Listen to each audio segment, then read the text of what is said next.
Most people miss opportunity because it is dressed in overalls and looks like work. Thomas Edison. Second quote, time is the only currency you spend without ever knowing your balance. My guest in this episode of Passing the Torch is Jennifer Ballou. She is an accomplished and energetic leader with 25 plus years of experience focused on leading cross-functional teams, directing strategic operations, and large-scale program management with multi-million-dollar budgets.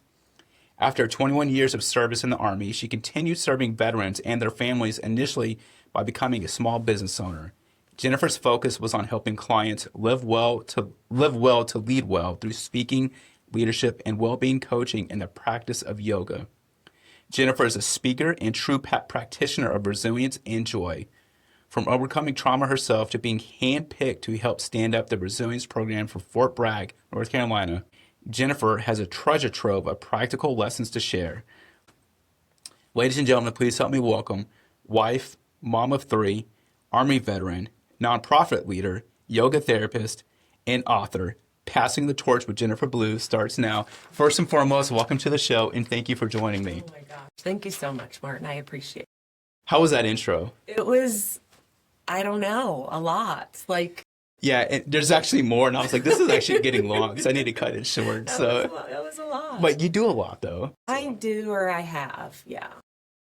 Before we get into the things that you do, I have to apologize. I have to apologize to you because there's been something on my mind since the Military Influencer Conference.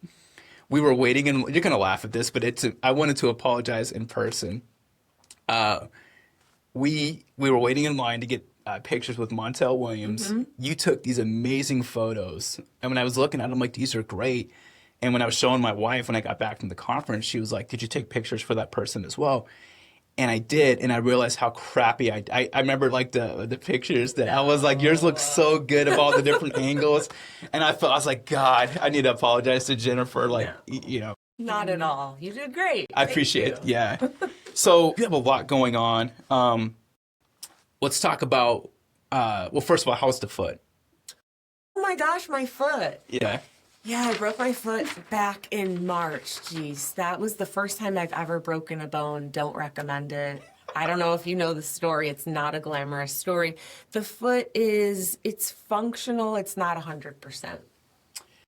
I vaguely remember the story. You were working out or something, right? I fell off my treadmill. Jennifer. Horrible. I know. Who does that? It's ridiculous. I started a new workout routine. I was getting it. I don't even run anymore, but the workout called for 30-second sprint, 5 burpees rest. And so I was sprinting. I didn't stop the treadmill. I turned to get off to do my burpees, and I went flying and broke my foot. I remember all the posts because you were on this workout groove because I would see you would post all the videos and pictures, and there was times that I would be like, damn, I need to get into the gym because I have a garage gym as well. Do you? Yeah, and I was like, man, Jennifer's out there doing push-ups, and it's a Monday and cold outside. It's in our basement for the record, so at least I'm not in the garage, but physical activity has always been a huge part of my life, and I was determined not to let a broken foot ruin that for me or slow me down, and so I decided to focus on what I could do versus what I couldn't do. Yeah, because you were still even with one foot, doing whatever I could. I remember that. It was motivating for me. You mentioned being physically active is such a huge part of your life. I wanted to transition that to yoga. So did you get certified recently with the yoga therapy, or are you still in the process? No, I'm done. So I became a yoga therapist. I did a master's program. It was 2 years to become a yoga therapist. In order to even apply to become a yoga therapist, you have to be a yoga teacher. So many years ago, I got my first certification, and it's been really a journey since then. You've been on so many journeys this year. So on a broken foot, on one foot, broken foot, the therapy, right? Yoga therapy. And also your book. That's been a huge thing this year, right? So what's the latest on that? Right. The book, it's interesting. You hear stories about publishing a book is a really long process. It really is. I mean, it didn't just start this year. I think this is year 2 that we've been working on this book. It is officially going to be released November 10th of 2026. It's made it through the copy editing process. It had to go through a legal review with the publishing company. The cover is locked in, which Yeah. I'm dying to share. The title's locked in. So we're moving. What made you want to write this book? That's a really interesting question. It's the opportunity sort of fell in my lap, and sometimes I hesitate to say that out loud because publishing a book isn't an easy thing to do. Yeah. I have a co-author. His name is Tom Cilio. I met him many years ago when I was in the Army. He wrote an article about my family. And so fast forward many years, he reached out and said, have you ever thought about writing a book? Well, yeah, sure I have, but how the hell do you write a book? Yeah. Like, how does that happen? And he already has an agent, a publishing company that he was pretty confident would be interested in buying the story. And so, I mean, we still had to write a proposal and everything. Yeah. But I just sort of not fell into it, but it came to me. It was an opportunity that came to me. Are you able to share like what the book is overall about? Yes, and that's a really interesting topic in and of itself because so Tom writes military memoirs. And so in his mind, this was going to be a military memoir about myself and my husband Eddie's service and then where I am today. When we presented it to the publishing company, they kind of said, military memoirs, like the appetite just isn't really there right now for that. But Jennifer has such a unique story. And so it is my story, but it's a lot about, and I don't know if we'll talk about like my journey as a life coach at all, but there was a several year period of time where I was working with people. And so it's sort of like skills on how to navigate life through my story, but also many other people's stories. Yeah, so I mean, we'll definitely talk about the life coach because that's something I've been reading more and more about life coaching. Mm-hmm. It's just, especially, I know how you look very young. I know how, yeah. So we're roughly we're in the same age bracket, but you look very young. But I think there's something about. I feel like everyone in our age range, that's something they probably Google, right? It's just like life coaching, or you start reflecting more. But what have you learned the most about being a life coach, and what's kind of standard, like your go-to advice for people? That's a great question. I mean, one thing is what works for one person doesn't work for another. Yeah. Everyone's different.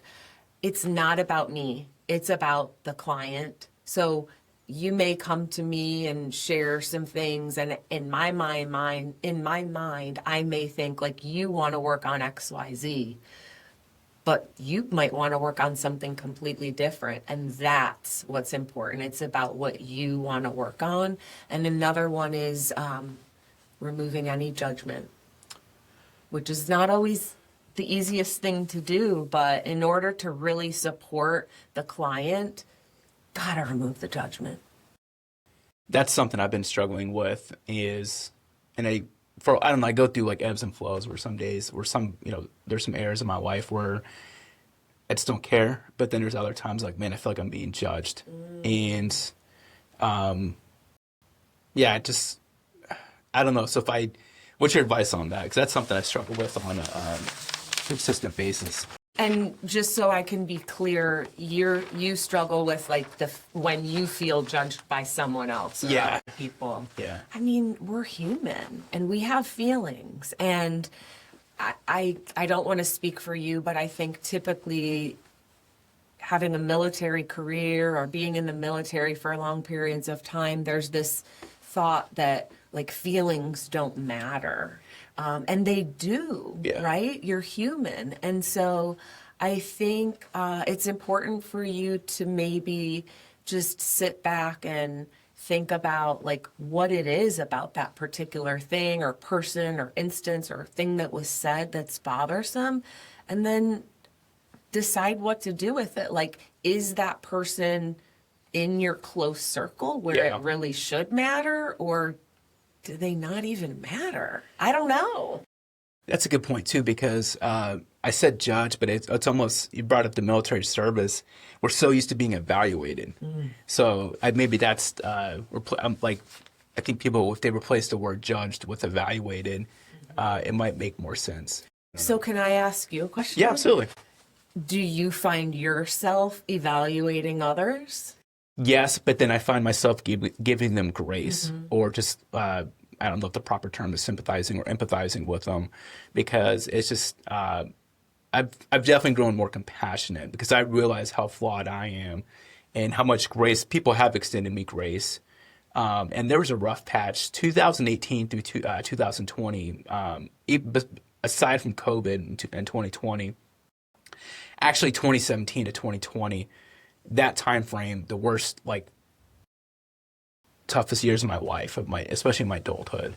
And there was people harshly judging me, not even off facts, just because they wanted to get on their high horse, or just, I don't know. So, and I remember how that made me feel. So I'm not perfect, but I still try to, I do judge people, but then almost as a way to understand them more. And then if there's a way that I can help them. Yeah. We're all flawed. Yeah. We all judge. One thing that sometimes can be helpful to consider is like, it's a them problem. It's not a you problem. Yeah. Yeah. And there's been, I save a lot of quotes on Instagram or whenever I see when people post stuff, but people, they're not mad at you or they don't hate you. They just hate like what you're achieving and like your success and stuff like that. So, in addition to the book, in addition to yoga and coaching, also I know you started a podcast, right? So how's that going? Well, to be clear, I didn't start a podcast, but I'm the chief of staff for the Global War on Terrorism Memorial Foundation, and we launched season 1 of a podcast called Welcome Home. Yeah, it's great. Yes, thank you so much. With hosted by the American Legion, and it went really well. It was a 6-episode season, and we're starting to think about what to do with season 2. Yeah. I really enjoyed being the person who was the interviewer. Yeah. And doing the research about the guests, and I really enjoyed it. That's one of my favorite parts, and that there's people, I love the research part of it. And I love being an interviewer. Podcasting, the way I describe it to people, is it's storytelling for an audience of one. And for me, I've had this podcast for 8 years. It's been my 8 years. This will be, so I'm gonna rush edit this one so we can get it out so you can see our sweet holiday attire, right? But I'll probably get this out next Thursday. Cool. But I think this will be episode like 108 maybe. That's awesome. But it's become my own personal leadership curriculum. And I've grown, and it's also the ultimate like connection and networking hack. So I've made $0 from this podcast, but to date, but I do it because I genuinely love it. And, it's allowed me to get to know you more, the foundation you're associated with. We talked about Rod earlier. And so I love it. It's awesome. Is it a goal to make money off of the podcast at some point? At least break even, just because it's very expensive. Sure. And, people tell me all the time, well, there's AI for this or AI for that. I'm like, it all costs money. Right. I'm like, well, it's only $100 for this. Yeah, but that's on top of the 5 other things. But yeah, I'd at least like to break even. But even if I don't, I'm still going to do it. Like, I still budget for it. And even some of the conferences we talked about earlier, like I paid out of pocket to go to that. But it just, because I feel like it leads to other things. Sure. You did ask before we started recording, like what my plan was. I talked about different career paths. So I'm kind of going all in on this just to see where it goes. That's exciting. It is, and it's just where it gets me fired up. There's another book in my backpack over there with just podcasts like thoughts and quotes and stuff that I have, and it's what I'm passionate about. That's great. I mean, I haven't done a ton of podcasts recently, but in previous years I have done quite a few, and there's something to be said about when the host is authentic and just really, the connection sort of happens naturally versus just, oh, this is another one. So I think it's gonna Something's going to happen. I appreciate that, and thank you for that. It means a lot because I have a great deal of respect for you. There's some. I've been receiving that feedback this year specifically more than ever. There was a book I read maybe a year and a half or 2 years ago called Turning Pro by Stephen Pressfield. It's not like these groundbreaking thoughts, but it's essentially it just talks about different people and all different types of industries and how they made that commitment. Like, this is what they want. They were doing the thing, but they were treating it as a hobby instead of like a passion or like a career. And so I was like, okay, so that's the first 6 years of my podcast. I think I maybe did 25 episodes. The past 2 years, I've done over 80. Wow. So, and then next year, I'm on track to do at least 50 for 2026. So, Heck yeah. Yeah, and I pour my heart and soul into it. I can tell. I do. Yeah, and that book right there has a lot of guests, and I'll show you after if you're interested. But That's fair. who was your favorite guest on the podcast? I feel like I have to say Rod. No, I'm just kidding. I really enjoyed your episode with Rod. Thank you. I'm trying to figure out like how to put into words why. I think you have a style, which we kind of talked about, where you don't necessarily ask the questions that are expected to be asked. And if I remember correctly, like Rod asked you some questions too, and it just felt like a deep conversation. It was like 2 hours. Yeah. And I think we recorded at 8 o'clock at night. And my wife had already went to bed. I didn't realize it because it was like 10 or 10:30 when I got done. And I started getting emotional. Like, that was definitely the most emotionally impactful episode. And then there was some humor, too. Like, I told Rod that he looked like an assassin from the Jason Bourne movies. And he thought that was pretty funny. I'm sure he did. But thank you for that feedback. Yeah. But I should have been more specific, like with the people that you've interviewed on the podcast. Yeah, who's been your favorite? I have a guess, but. Mm-hmm. Gosh, I don't think I can pick one. I can't pick one. It's really good. Though. Was it your son or Rod's son? Both. That was, okay, yeah. I mean, that was one of my favorites. Yeah. Just because they're the younger generation, they're our future. Yeah. And neither of them are the most talkative. It was a little bit of a challenge for me to be creative and how to like pull the different things out of them. But that was definitely special. Now, that's really cool. And that's what I love about podcasting, too. It's a time capsule. And that's something that you'll always be able to go back and, look back on with pride. And it captures life in the moment. For sure. And USA advisory panel. Right. Yeah, sorry. Yes. There's so many notes, and I was going to try to memorize some things, but I want to make sure you're doing so much. I want to get it out there. So I appreciate that. It's interesting. I hear that a lot, like you're doing so much. And I have this battle with myself of like not doing too much and I did cross that line a few times this last year where I felt like the things that mattered the most, my family, were suffering because I was giving so much to so many others. And so I'm really trying my hardest to say yes to, like, I call it, if it's a hell yes. Like, if it's a hell yes, I'm doing it. Yeah. But otherwise... like being on my podcast, you're like... Absolutely. Yeah. Absolutely. What, with all your just ventures that you've done, we'll say over the past 2 years, what's something new you learned that was unexpected? With all the things I've done over the last 2 years, something I learned that was unexpected. And maybe we'll narrow it down. So we'll kind of combine all the things, right? Like the certification with yoga, the broken foot, the advisory panel, the book, the podcast. Like there's something else. I mean, I don't know how unexpected this is, but sometimes we think we're invincible. And although you mentioned I look young, and thank you, I'm going to be 50 in April, which I'm excited about. But if you don't take care of yourself, Like, we all know the saying, you can't pour from an empty cup. Yeah. But if you don't take care of yourself, you can't show up fully. Preach. Hard stop. Hard Yeah. stop. Yeah, I had a few sort of like tough times because I just was spread way too thin and my health suffered a little bit, Yeah. and that's it.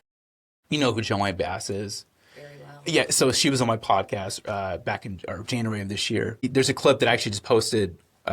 Maybe I posted the other day where I was going to post and I ended up posting something else. But she talks about the importance of taking care of yourself and how it's okay to prioritize self-care. Because there's so many, and especially with the time that we came up in the service, where people they put everything else in front, as a priority, and then they sacrifice their own health. And if I may, just on the self-care, like, it's also about slowing down, though. Like, it's not about just going as hard as we can all the time. Like, those moments of silence or breath or just being is just as important as getting down there and doing some push-ups. How important it is now for our own mental state just to be bored or sit in the silence now, because I feel like that's a lost thing. Yeah, I mean,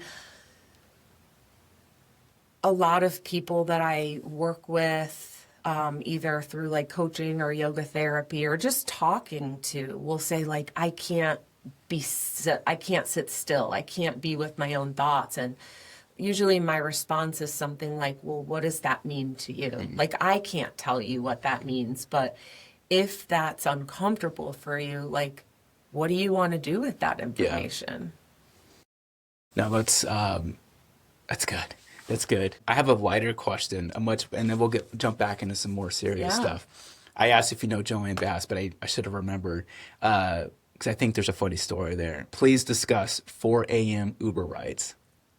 Did she tell you about No, that? that's something I researched. That Oh, she must. Okay. So, I think it might have been like an Instagram post or something, or like a year. Well, if I remember correctly, it was at the Student Veterans of America National Conference at the beginning of this year. So I guess it would have been January 2025. Her and I had met before, but we bumped into each other there, and we both just happened to be leaving the next morning really early. So we decided to get an Uber together and just have a one-on-one conversation. And man, we talked about everything under the sun. It was great. And if I remember correctly, she did a post just sharing about the foundation, and I don't remember what else, but it was a very productive and heartfelt 4 a.m. Uber ride. What's something positive you want people to know about her when you saw her? Because, people see her in the limelight and they think it's an act, or they think it's like all for show. 4 a.m. in an Uber, that's real. So what's something authentic and positive people should know about 4 a.m. Joe Bass? It's the same Joe Bass as the 3 p.m., 1500 Joe Bass. Like, she cares. She's a human just like you and I. Like, what's the saying? She puts her pants on just like we do, and is really passionate about continuing to make the world a better place. Nah, she's a good person, and we had like an inside joke because last year at Mick in 2024, she didn't remember my name. So when she came on my show back in January, you have to go back and watch the opening. But I was like, hey, I stopped. She didn't know I was going to do this. I'm like, hey, I'm going to stop this conversation, and I put on like a name tag that says, hi, my name is Martin, or something like that. And then now it's like this big inside joke between us and everything. So let's take a selfie and send it to her. Yeah, absolutely. Yeah. Also, something else, because we were talking about something I'm currently applying for or in the process of, but what was your experience like in the Bush program? The Veteran Leadership Program was, it was pivotal for me. When I applied for that program, I was in an interesting transition period of my life, which I've had many.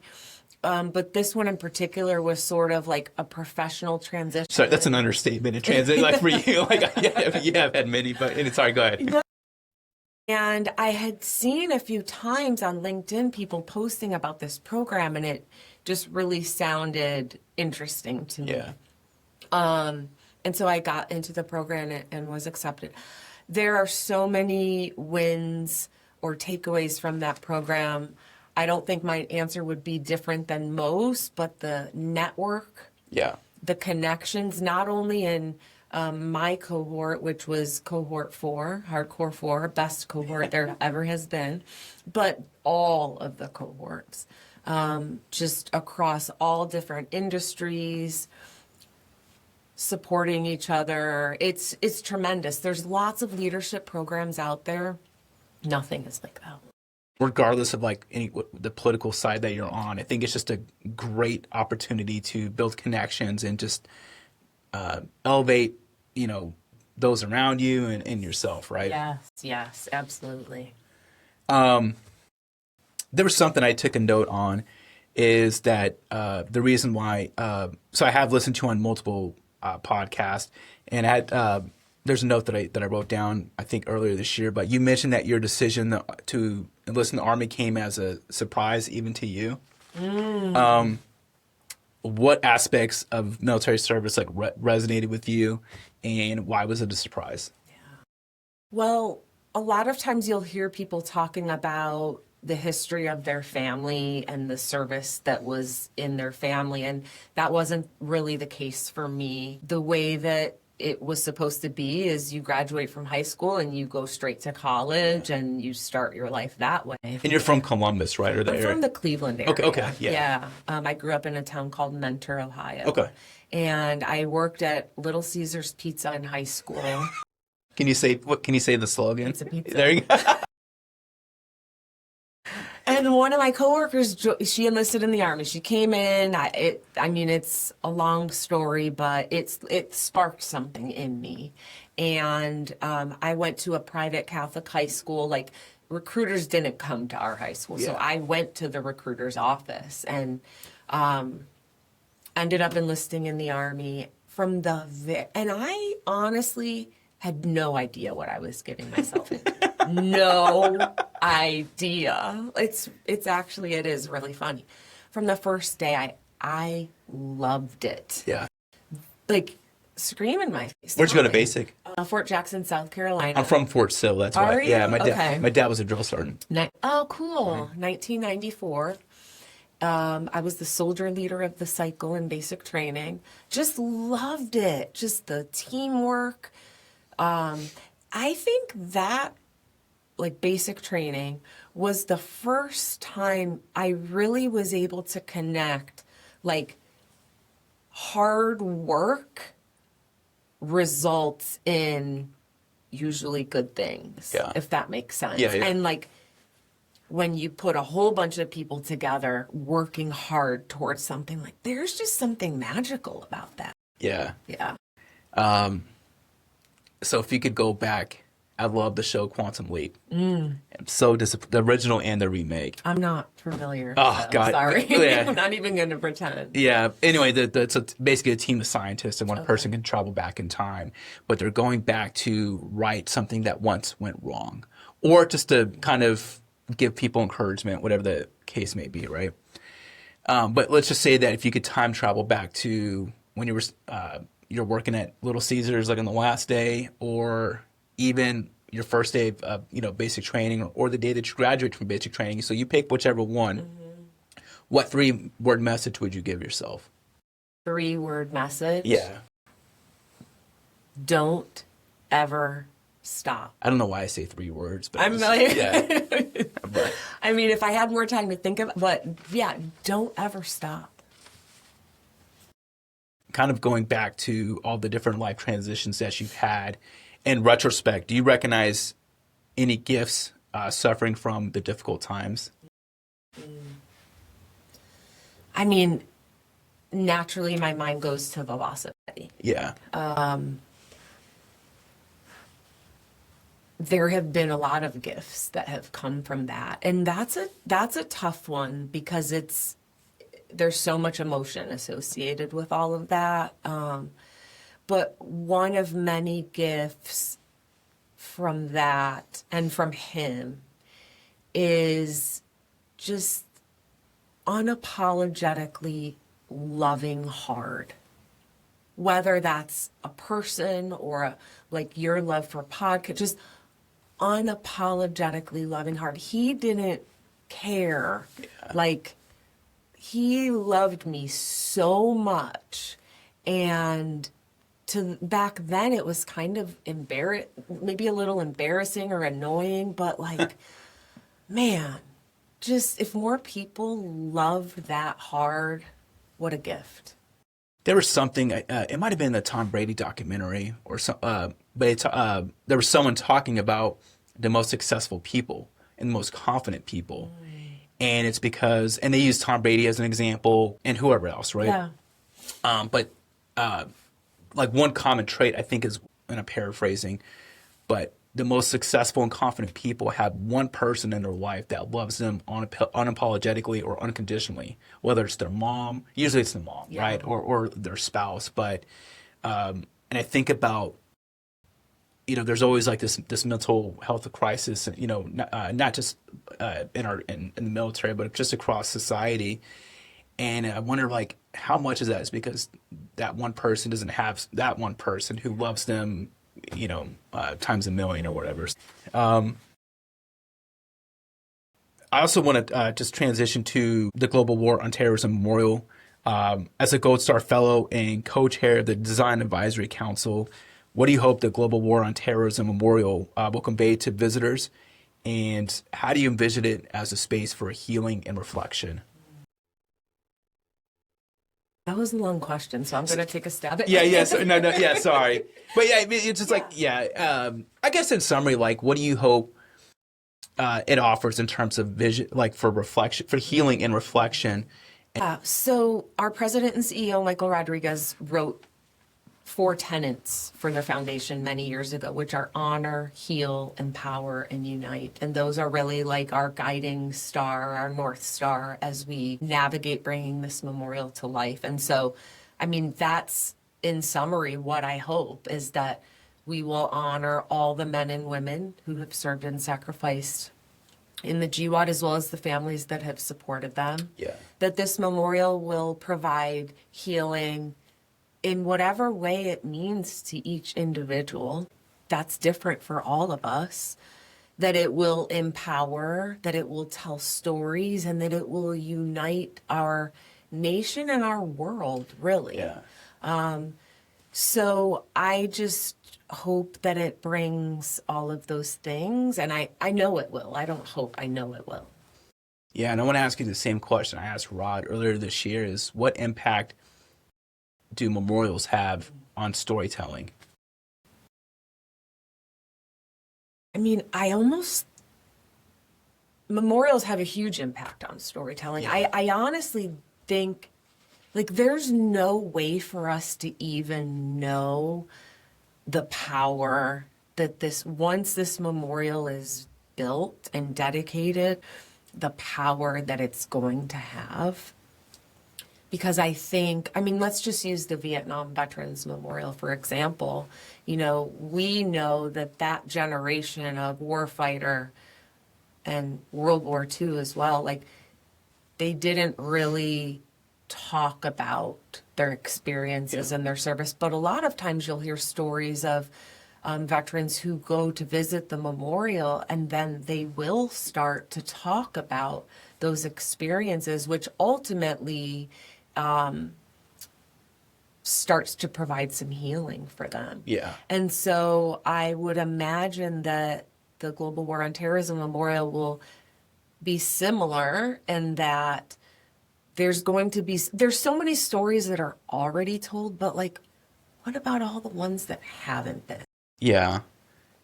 And that's what memorials offer. It's we talk about podcasting as a storytelling for an audience of one. That memorial tells 1,000 different stories without saying one word. Mm-hmm. So that's why that's why I've just been so interested in trying to, be supportive of your guys' foundation, because I believe in you. I believe in Rod. Your podcast. I remember him speaking last year at MIG in 2024 when he was revealing who was going to design it, and I was just blown away by the passion and it's incredible, like the work that you guys are doing. We appreciate that. In the next few months, we're going to be sharing the design concept of the memorial. So stay tuned, and maybe that would be a good time to have Rod back on to talk about all the meaning behind the memorial. How often does he come out here or to Columbus? Does he come out here at all? Since I've been with the foundation only once. Okay. But he'll come out here. To see you guys, and it's hard. Like I was like, when I was trying to book you, I was like, should I try to book her in DC? Or because I see you, We're everywhere. You're everywhere, Yeah. right? So Yeah. I do want to transition to some lighter topics. These are some fun miscellaneous questions. Okay. There's no rhyme or reason. Okay. So Let's do it. but what's the kindest thing anyone has ever said or done to you or for you? That's a good question. The kindest thing. I'm not thinking of an exact moment, but there's been a series of times throughout my life that people have believed in me more than I believed in myself, which I really think is an act of kindness because it sort of then allowed me to feel what I needed to feel to do whatever the thing was. Yeah. Yeah. That's good. I love that. So Yeah. I believe in you, and yeah. Thank you. I mean, I believe in myself too, but sometimes we have moments of doubt or periods of doubt. Or like, 100%. am I at that level, or am I prepared for this thing, or how am I going to recover from this? And, there's been many times where people really believed in me.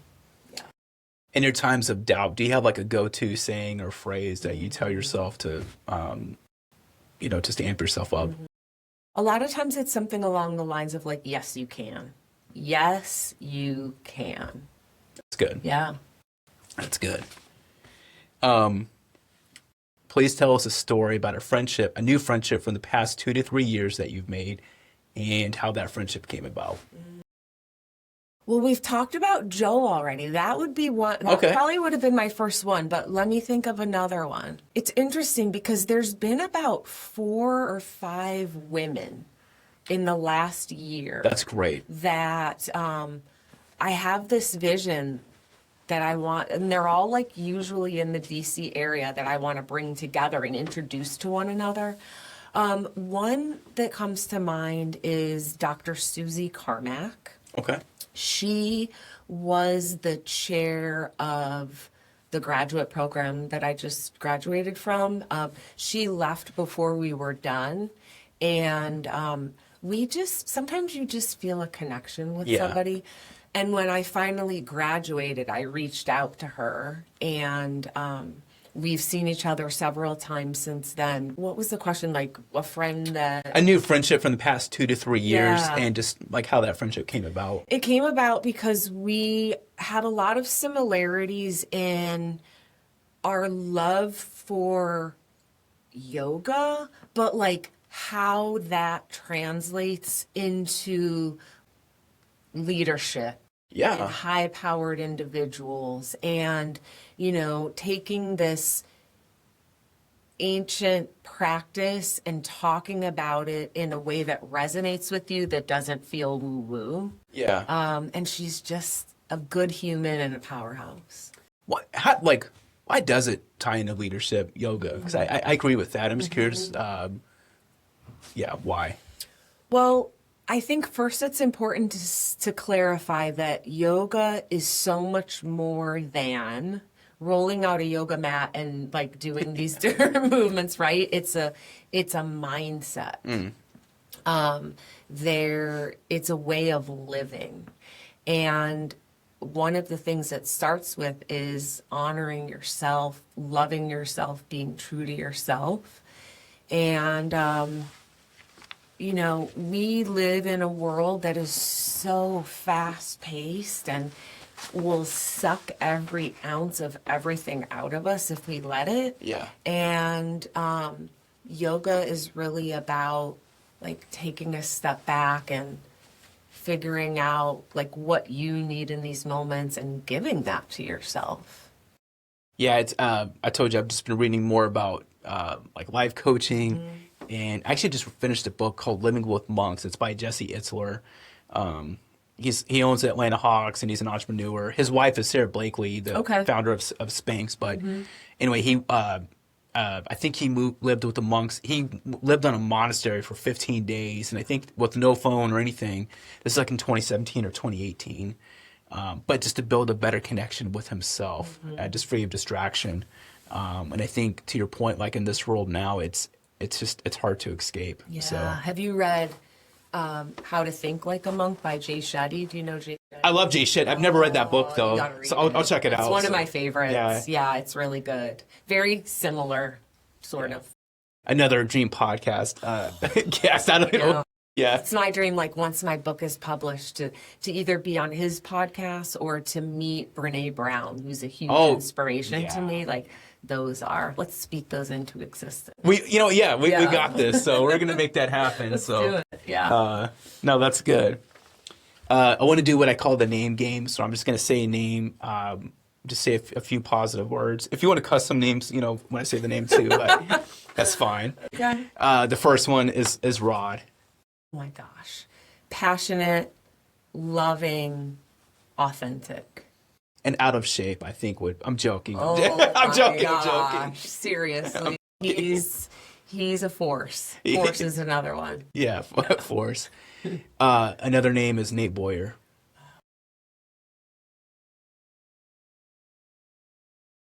American, hard worker, caring, thoughtful. Yeah. He has an interesting life story as well, and it's just I'm convinced he has like an actual time machine or just something like a remote control to where he can pause time and accomplish all these things that he does. Yeah.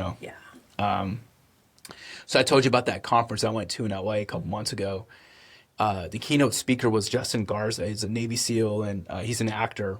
But he directed a short film, and Nate Boyer's in that film. It's called Shell Shock, I believe. Okay, Yeah, and Shell it's on Shock. PBS. I don't know if it's already. It might have premiered. I think it premiered on Veterans Day, but it was pretty cool. So Yeah, does it all is another thing that comes Yeah. to mind. Just what can't the man do?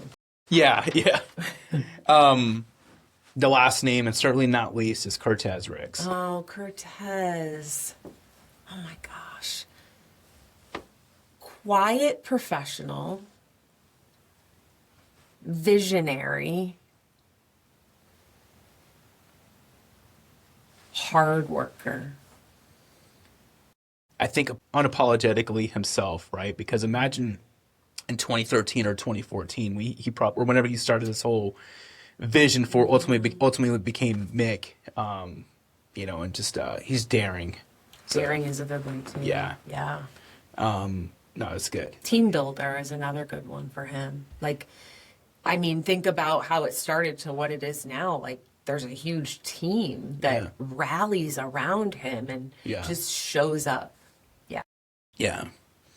Last couple of questions. If there was a giant billboard with your picture on it for the world to see, it could be anywhere in the world.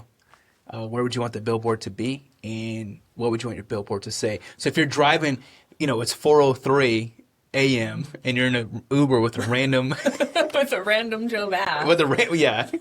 a random Chiefs fan, but what would you want that billboard to say, and where would you want it to be? I think I would want it to say something I need time to strategize this, but something along the lines of never give up on yourself, or something along those lines. Don't quit, show up, something along those lines. Where would I want it to be?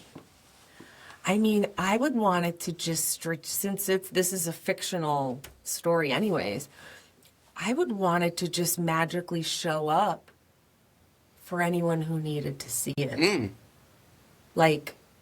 That person who's driving home at 4:03, or maybe going to work, who's doing two jobs or is going through a really tough time. It just magically appears, and just they needed to see that in that. That might be the best and most unique answer. I ask that question on every podcast, and I don't recall that answer before. So that's amazing. Because if it's in one place, so many people aren't going to get to see it. Yeah, Yeah. that's that's a great point. Don't you give up. Don't you give up. This is going to be my picture. That's good. In your Christmas sweater. In my Christmas sweater. So I recently just released episode 100 on November 6th. My wife, Congrats. thanks. My wife was actually the. I saw. Yeah. And that was cool because people were messaging me like who they thought it was going to be because I did a whole and people like were seriously saying Jay-Z or which I'm just like whatever. Flattering. Or Obama. And that one kind of made sense because it had Cody Keenan on, right? So I was like, I could kind of see that, right? Matthew McConaughey. A lot of people thought Charlene Scales, and her and I are friends. We live like 10 minutes from one another. Right. So she will be my podcast at some point. We just have to work it out. But there was a lot of names, but no one guessed my wife. So it was pretty cool. And it meant a lot to me. And she's the opposite of me. She's very shy. And so it was good. And she stepped out of her comfort zone. Great. But I started a tradition with this next 100 episodes is I want to pass the torch between guests and episodes. So what's a question or a quote I could ask or put in a future episode? I love asking questions, so it's going to be a question. Maybe something along the lines of, what is something that you have always wanted to do, but you're too scared to do it? And why? That's good. That's a great question, Jennifer. That's good. So, Like, what's holding you back? That's the meat of it. Like, what's the thing, but like, what's holding you back? And now that you've said that out loud, what are you going to do with that information? there's something I want to do, and I'll tell you later. Okay. After, but that's it's kind of like a sign. So that's great. I will. Billboard just popped up. It is. It is.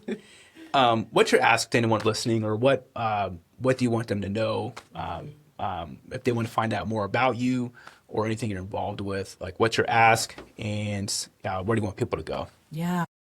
I mean, my ask would be to follow the Global War on Terrorism Memorial Foundation on social media and/or sign up for our newsletter on our website. We are building a national war memorial in Washington, D.C. to honor all the men and women who have served and sacrificed in the global war on terrorism. And we have made tremendous progress. We're getting ready to unveil the design, which we have to get approved. Yeah. But any awareness and support is greatly appreciated. No, love, and I'm going to link all that in the show Thank notes. you. So absolutely, it's the least I could do for what the amazing things that you guys are doing. Jennifer, thank you so much for being on my show. I have wanted you at least probably since January for sure to be on my show. I saw this quote the other day, and it made me, and I wrote it down because it's how I felt about you. But relationships are the currency of life, and you are someone I deeply respect and admire as an individual. So I just thank you for everything. So I appreciate you. yeah, that's it. That's it. We did it. Yeah. That was great.